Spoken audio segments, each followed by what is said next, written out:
Yan ang hirap sa inyo. Puro kayo akala. Akala nyo okay lang ako?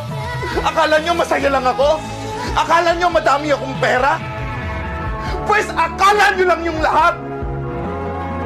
Kasi ang totoo, hindi ako okay. Hindi ako masaya. Wala na akong pera kasi pagod na ako. Hirap na ako. Kamustahin nyo naman ako.